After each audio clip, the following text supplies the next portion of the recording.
Good afternoon, and welcome to this episode of ThinkTank Thursday. I'm Candy Kelly, and I am your host for this week. Thank you for taking the time to join us. Before we jump in, I have to give a shout out to my 2023 Think Tank sponsors. Without them, we would not be able to bring you episodes every single week. So we're super grateful for SimNox, Redemption Plus, Roller Software, Betson, and Delta Strike, and love their support of Think Tank Thursdays. As you guys all know, on Thursdays, Train Entertainment likes to get away from all of the doing. It's so busy in operations. There's always so much to be done. We like to spend a little bit of time thinking and getting to know other people in the industry. And so we're really excited for today's guest. I've brought on Lindsay. So Lindsay, why don't you take a few minutes and tell us about yourself and where you work and then what your role is there. For sure. Thanks, Candy. So my name is Lindsay. I work for Santa's Village. We're an amusement park slash water park located just in the suburbs of Chicagoland area, about 45 minutes from the city. We're seasonal. We're open from May through October. And my role here currently is sales manager. So I do all our sales and that's what I do. How's it feel to actually say that out loud? Sales manager now. It feels appropriate. I feel like I've been doing it for a while. So yeah, so it's great to finally get the title, I guess. So and it's great. Yeah, no, I really happy. Um, Lindsay, tell us a little bit about your background and like what brought you to Santa's Village and then how you made it up to sales manager. So my background is actually in the auto industry. I worked as a service advisor in like a BDC call center and things like that. So that was kind of what I was doing. And then I took a couple years off, had my daughter, got back into work, was doing some stuff with like insurance and what a bunch of boring, not very exciting things. And then one night I came home and I saw an ad on Facebook from one of my friends looking for a salesperson at Santa's Village. And I was like, that sounds like way more fun than talking about dividends and insurance. So I was like, let's do this. And I applied and I was hired. And so I had there was three of us at the time when I came on, and I basically was just, in a sales role. So I was just making phone calls and just booking groups and whatnot. And then, kind of just moved around through there. So that's how I started. And then I guess how I got where I was throughout the COVID pandemic, things started to change. We started, people started to take other options, and I kind of just stuck around and, have been growing the business ever since and sticking with it. So here I It's a long am. way because I think you've shared with me that when you first started, you didn't even think anybody at the park knew who you were because they put you in this one room with like a phone and like you saw nobody. We have a north and a south office, and I was in the north office with like two other people, and like I didn't know who anyone was. Like we didn't go up in that office. There was no reason to go see anyone in the north office. So it was just kind of like, very polarizing. And then when they moved me down here, now I'm in the main office. So it's nice because you definitely get to engage more and see more of your coworkers and, kind of know what's going on at the park. So So you've been in some form of sales, it sounds like, for your whole background, even though before here is more seemed like customer service type sales, transactional type sales, and all that as a service manager and all that in the auto industry. So when you came into this role of sales, where it's about cold calling and sending people through a sales process and all that, what is your biggest fear about this type of sales, and then how did you overcome that? well, I mean, this kind of sales isn't necessarily something people need. It's a want. I mean, it's sort of a want. I mean, when you need your car fixed, you need your car fixed. So chances are you're going to do it. So you don't have a whole lot of choice. There are some other things that you could, do. But so coming in here is just, where we're located. There's a lot of competition. We're really close to a Six Flags. Like we have a lot of FECs, tons of like trampoline. Like, so it's just basically just, standing out and just being, like I guess selling people on this is the choice and here's a great place, you know. So yeah, and Santa's Village had actually closed for a little bit, so overcoming that hurdle about like still like we're still here, and I mean I would get that quite a bit, not as much anymore, but I used to get that quite a bit. So Now, yeah. Santa's Village has closed, not just pandemic related, but Oh it yeah. was owned by other people, was totally shut down, so not available to the community at all, correct? Right. So it's been here since 1959. It's gone through different ownership. This new ownership has been in, I believe, since 2009. But, it closed literally, I think it wasn't even very long, but it stuck with people, and then it was just like, Santa's Village, I used to go there as a kid. You guys are, you know, and so just getting people and letting them know we're new. Like we have all this cool new stuff, like our new water park. Like it's not what you remember. You know what I mean? It's like brand new stuff every Mm-hmm. year. So that was a little bit of a hurdle getting past that. Well, that is something you have on your side because your new ownership definitely has. I don't think there's been a year that I've known you guys that you guys didn't do something new each year. We do love a project. We have several going right now. So always something, but it makes it an easier sell. Like, I mean, it's a new experience every year. You know, it's not just the same thing. Like we have a new coaster coming in this year. So, you know, it's like, it's always something. And that just, you know, makes my job a little easier. So for sure. Yes. Um, so what's been your biggest surprise in this role of sales for family entertainment or amusement park? I don't, the biggest surprise, I think, um, that's a good question. I don't know. I think just sometimes how people, I guess my biggest surprise is I always thought like the corporates, just dealing with corporates before would be the hardest to deal with. And that's not been my case in my sales role. It's a lot of times, you know, the birthday parents and like the smaller parties that can be just, you know, you're always expecting like these corporates or these like foundations that have these huge, and they're just the easiest to deal with. And then sometimes it's the little guy or just the customers, just sometimes they're expectations, especially now in like a social media age where they can easily go on behind that keyboard and just, Mm-hmm. you know, go on the attack. And I spend a lot of time on mommy pages and whatnot, following and just making sure, you know, good information is put out there. But yeah, I wasn't expecting that. Like just the meanness, is that like a nice word? Oh Like, yeah. like yeah, like no grace for anyone. Like they're like cutthroat, like some of these people. So that's And been also, tough. I feel like what you just said is that the size of the group, because you said corporates and all of that, sometimes are easiest to set up and to go through once you figure out what they need. Mhm. The size of the group does not necessarily mean difficulty level. Yeah, sometimes the smaller ones are the ones that have like the longest close, like, or I'm like answering the most questions, or you know, doing the tours or whatnot. So I mean, which is fine. I mean, I just didn't really expect that. I expected, you know, but I guess corporates are a little bit, you know, used to running with it and just going with it. And so Mhm. yeah. Um, so there are some interesting things that Santa's Village does to really help with group sales, I feel like. So one of the things I want, and I'm throwing you a curveball because this is not on your list of questions, is you guys have designated like a group day Yeah. during the season. So explain to people what that means, that you designated a day for groups, and then like how you execute that. So I don't know if other FECs and stuff run into this, but you know, I don't, you know, the general public, we do a lot with general public. We have season pass holders too. And so a lot of times the groups, you know, they can be a little wild, line jump, you know, things like that. Sometimes some are more supervised than others.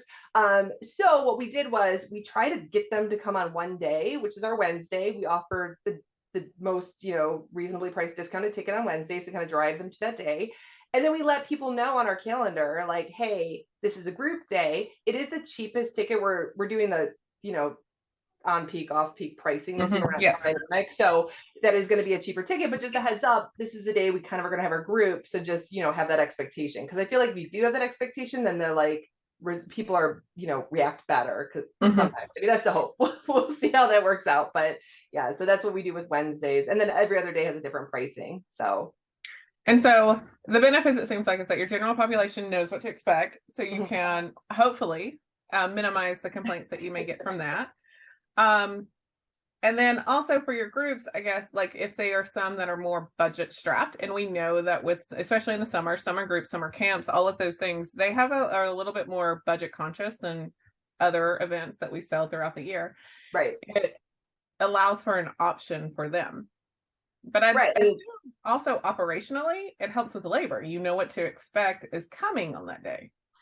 Right. So we definitely, and that's true too. We also can, like, you know, stock up our entrance department to check in those groups so we can get them in, get those kids off the bus lined up. We have a designated drop off area for them because we have two entrance areas at opposite ends of the park. So down there, you know, we know the staff down there, they do a very simplistic, we do a meal plan with them, which is just pizza and a water, just so we know, like, you know, to have this ready, how many groups are eating, where they're going. So yeah, it definitely helps us like with the layout for the day, like where we need to be and things like that. So Super awesome.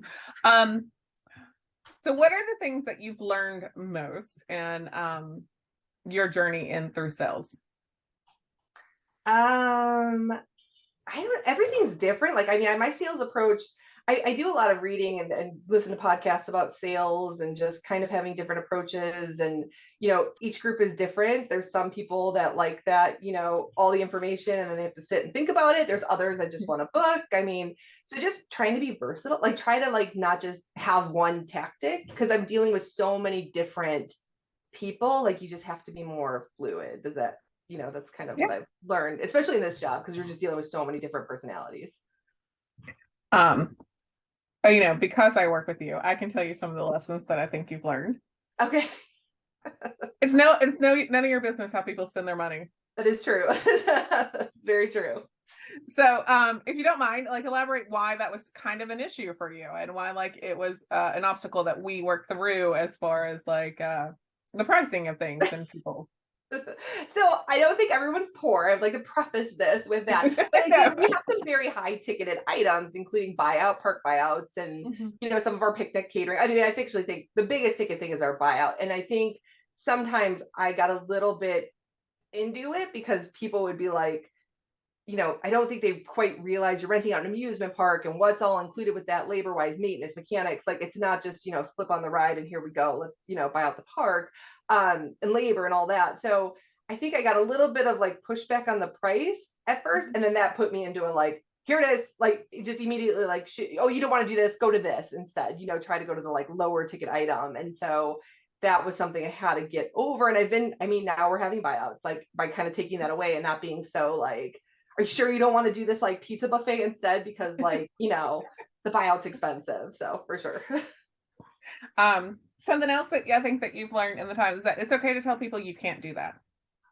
Yeah. So I know like last year we had a very unreasonable, I think they wanted to spend like $1,500 and wanted to feed like 150 people and have drink tickets and all of that stuff. But it was really difficult for you to like say, I can't do that. And so like, how did you feel going through that process of having to actually tell somebody who's almost willing to buy if you could just accommodate this budget that you just couldn't do it?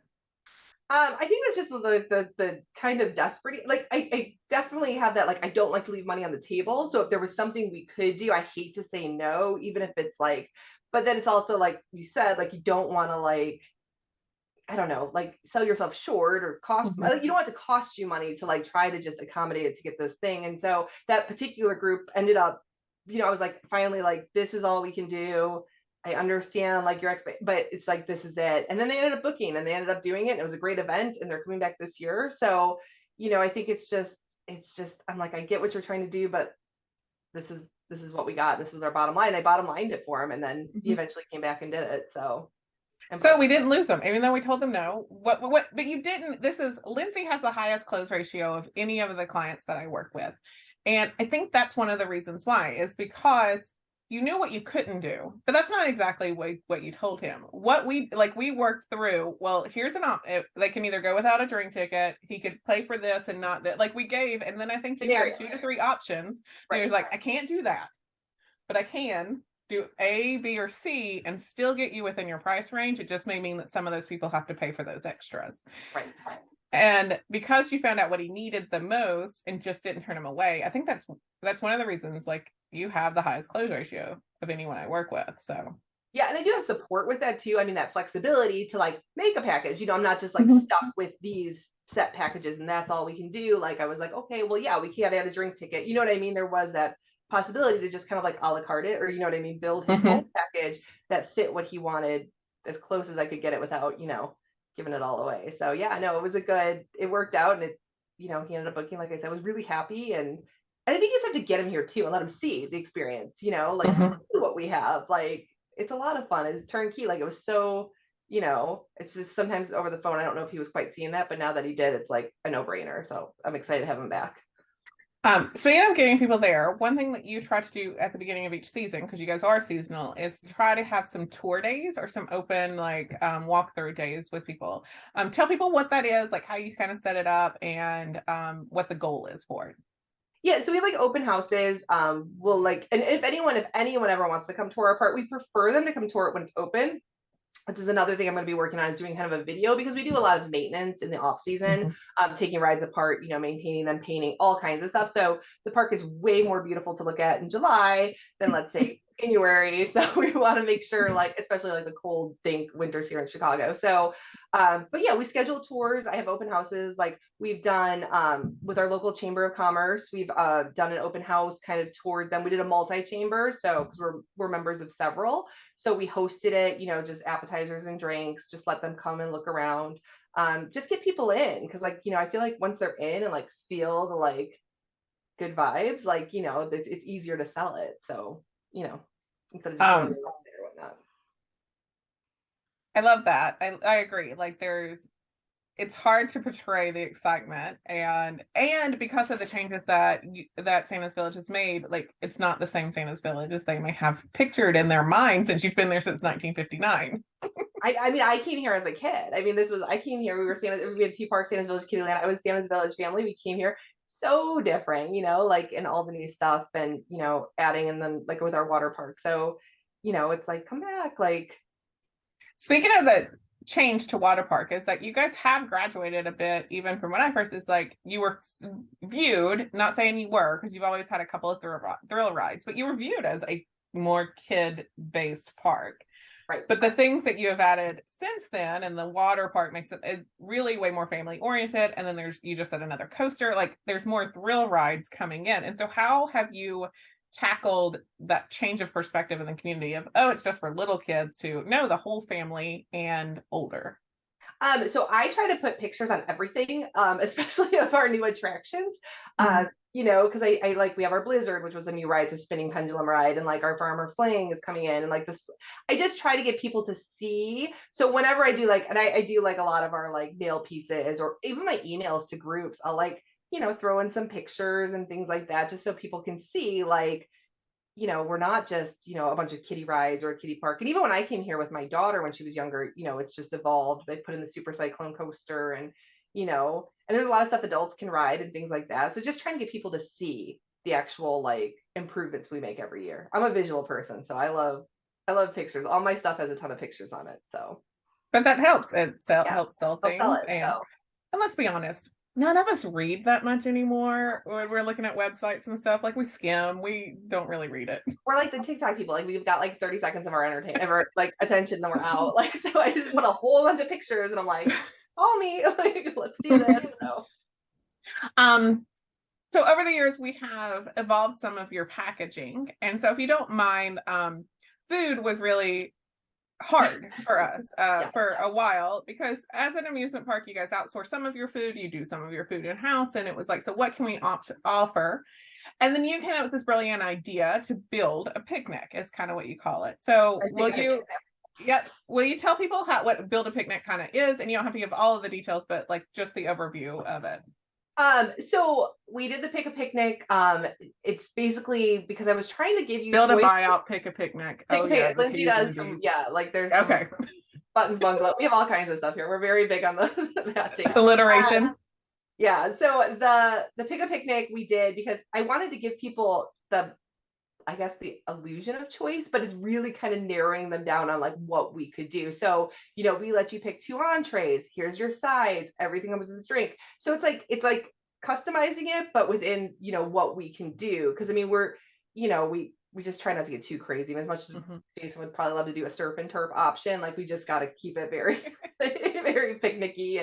And so people have really responded to that, and like, putting vegetarian options on there, things, that can accommodate those big picnics that have, a group of people that aren't going to be all the same. So, so there's that. And then, are we talking like birthday party? Like we did a pizza buffet as like kind of the, like, kind of to those groups that, didn't want to do the full picnic. They don't care that much about what the food is. They just want to offer a food option. Does great with the youth group, some church groups, they just want to do the pizza. They want to kind of have an area to congregate, do that whole thing. So, so it's like a little bit lower. And then we do like, just an admission only package where it's like, you just get, if you book a group, you get an admission. So those are kind of the 3 tiers, 2 with catering, 1 without, for our groups. And then we obviously do our birthday parties. I don't know if we want to like, slide into that, but that's been a tricky one for our park as well. I think birthday parties for amusement parks is probably a more like where family entertainment centers that are indoor, birthday parties are easy. It's off the shelf, it's Yeah, all the same. But they're for all an amusement contained. park, it is the trickier side of things because it is like, how do you congregate everyone together? How do we handle food and all of that stuff? And so we have worked through a lot of those challenges. And I think the biggest was hosting and getting everyone together, and then food. And so what are your solutions for those in case you can inspire anyone else to think outside the box? To think outside that. Oh, so we basically learned, like, just because of our facility, like, it was just difficult to get everyone to do everything at the same time that we wanted. They show up when they want. It didn't matter. Like, you could like tell them, be here at this time. You know, people could run late. They could be at our And we other should entrance. preference, once they're in for a birthday party, they're in for the day. Like, there's They're not here, a yeah. time limit at the amusement park. So Yeah. And we're general admission. So that's Mhm. another thing. Everyone that comes into our park needs an admission that's 36 inches and taller. So it's not, you know, and we're not the kind of place where people do drop offs, really, because it is a pretty big Yes. facility. So it's like, you know, as a parent, like, you probably don't want to just drop your 5-year-old off to Santa's Village and hope for the best. So Yeah. they, you know, so you got to bring the parents in and things like that. So what we learned was just letting kind of people, you know, we offer the package, but we kind of like let them do it on their time. And if they want to reserve an area, they can do that. That's an added area. But we just found trying to like organize and schedule people was just not working with like all our departments, you know, people checking in late. Where are they in the park? So we don't do announcements, and they could be here all day or come whenever they want. Mhm. So yeah, that's the trickiest part, was just, you know, it's not like they miss a 2-hour window. They would come, you know, late. So And versus supplying food all at the same time, we have like tried out vouchers and like all kinds of things. And so we've tried to serve pizza. We've tried, you know, people adding pick up stuff. your pizza. Yeah, we've done like different, and we have so many locations again. Like, we have pavilions that are covered. We had a birthday party room. We have cabanas. So I mean, there's literally, you could be anywhere. And it was just trying to get people their food in a timely manner and not, you know, have the hostess running around all over the place. So this year we're doing a more of a hands-off approach. I mean, we're definitely going to be like, you know, providing you with the voucher, go get this. We're going to do some refillable drinks. We're trying to like zhuzh it up without like, Mhm. you know, giving the host and doing all that. But we're just trying to be like, yeah, that's our stuff. So I think those are good obstacles because, like we mentioned, family entertainment center that's indoor, a lot of times you have a limited amount of time you're at the birthday party. So it's really easy to schedule and keep people together. An amusement park, once you're in, you can stay, you can get there as soon as you guys open for the day and stay into the last minute of you guys closing at night if you wanted to. And so it is harder to get people to be at the same place at the same time. And then because of how sometimes birthday party works with siblings, you may have half the group that's over here riding this ride and the other half that's on the other side of the park with the animals or That's something. right. You can be the petting zoo, you can be the water park, you can be literally, and we don't do an announcement. So like, Yes. you know, and people lose track of time. They don't have their phone on them. They're on rides. So yeah, it's just as tricky to like kind of like herding cats, get everyone in one space. So we just definitely like have just decided this is just the easier way to go. But I do have a lot of interest in our birthday parties. Our package is live. So you know, people like the idea of birthday parties here. It's just, And since we put some thought behind it, and yes, I'll admit that we have tweaked it every season, every year. sometimes numerous times in the season since we've started, but it has had a substantial growth from even 2019 pre-pandemic. The birthday numbers that you had there to now have had a substantial growth. So we're on the right path to giving the community what times with the birthday parties that they want. Yeah, no, for sure. I mean, it's definitely, and like I said, a little bit of we brought it in. It was crazy the one year we did the dynamic pricing, which I don't want to get into, but that kind of like a little bit of a setback. But this year, I foresee it growing a lot more, which will be great. Because I mean, I love them. I think they're, you know, as much work as they can be, and just I think now we just set their expectations. Like, this is what we can do, and you know, like, here we are. So here's the plus side. Here we have an amusement park. So awesome. So if there's someone else who is climbing the ladder like you did through you know, an amusement park or a family entertainment or whatever, getting into sales that is the entertainment industry, is there any piece of advice that you would give someone to help them be successful? yeah, I mean, just if something's not working, I mean, start to just think outside the box. Like, just don't get pinned into these like packages. And this is the only way that's going to work. This is the only way we can do it. I know a lot of people don't have probably the flexibility I do or the support from like upper management, but I mean, I've been able to grow. And if you can show like, you know, that it's a positive thing, and then they can, I mean, that's what we're here for, is to make money. So they'll jump on board, and they've let me think outside the box a lot, like on, you know, all kinds of packages. So one of the things that you do that helps you get a yes a lot is like, you don't go with the problem. You're like, this is a problem I identified and this is how I want to solve it. So like you go already thinking about what the solution already is. So they don't have to think about what the solution needs to be. You tell them and then they just say yes or no, which you get more yeses than nos.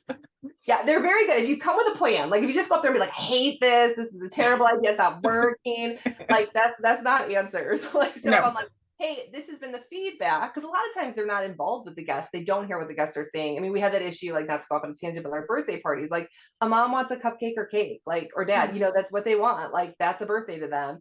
And we didn't have that. So now we're bringing it in because that was such, and they were willing to do it because I'm like, literally, this is the constant feedback I'm hearing. So, you know, just coming with solutions or at least, you know, some ammunition on why you think this is a good solution or good fix. So, yeah. So you identified the problem, you came with evidence to support that this is actually an issue, and then also a solution about that, but this is an easy fix. This is what we can do. And like, let's look into it.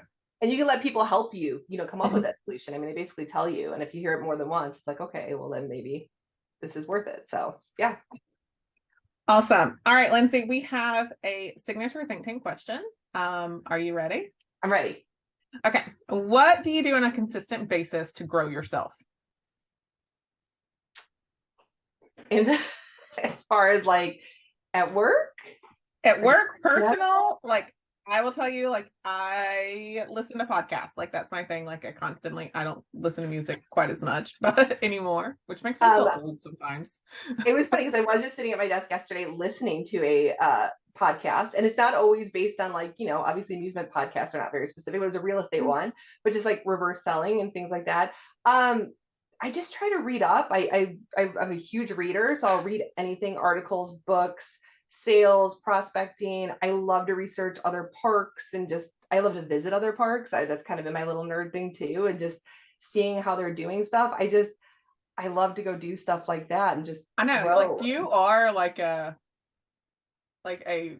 amusement park like lover. Like you go. Like and it all started from this. I got to be honest, like I never really did. And then I take my daughter and we go to like, and not just like, you know, the Six Flags or the Disneys or all that. Like we'll go to like, you know, parks out in Pennsylvania. Like I was just at, you know, Knoebel. So, and I like reading and seeing what other people are doing and, you know, just kind of growing like that. So, I mean, that's how I grow in this business and just reading and just keeping my mind fresh because, you know, just don't want to get too complacent. So, yeah. Awesome. Well, thank you for coming on Think Tank and helping others grow and maybe inspire and sharing what you've learned with others, just like you like to do from other places. If anyone wants to connect with Santa's Village, where would you send them? You can email me directly. You can email me at sales@svdundee.com. So that's svdunde.com. Or you can reach us on our website, santasvillagedundee.com. Check us out. You know, got to make sure you put that Dundee.com because Dundee.com. There's other Santa's Village. We're Santa's Village, Dundee.com, East Dundee, Illinois. All right. Well, Lindsay, thank you for spending this time with us, and we will see you soon. Okay. Thank you. Thank you again to Lindsay for being a guest on Think Tank Thursday. My goal this year with Think Tank is to bring more people who are doing the jobs that you guys are doing and letting them share their experiences so that there can be more connection within our industry, more inspiration, and maybe you can get some new ideas for things that you can do in your own business. And so that's my goal this year. So if there are any of you who would love to be a guest on Think Tank and share your experiences and maybe inspire others, I would love to hear from you. You can give me an email at candy@trainertainment.net and we can get you scheduled and let you share about your location and your business with everyone out there. Thank you to everyone out there for spending this time with us. I know you have a lot of options for how you spend your time, so thank you for choosing us. And again, thank you to my 2023 Think Tank sponsors. Again, that's Simnox, Redemption Plus, Roller Software, Betson, and Delta Strike. We will have some representatives from each one of those companies in the coming weeks for you guys to meet. And then be sure to check out Trainertainment and all of our sponsors at Amusement Expo, which is coming up at the end of March. Trainertainment is going to be in booth 244, and so can't miss us. We're right at the front. Thanks, everyone, and I'll catch you on the next episode.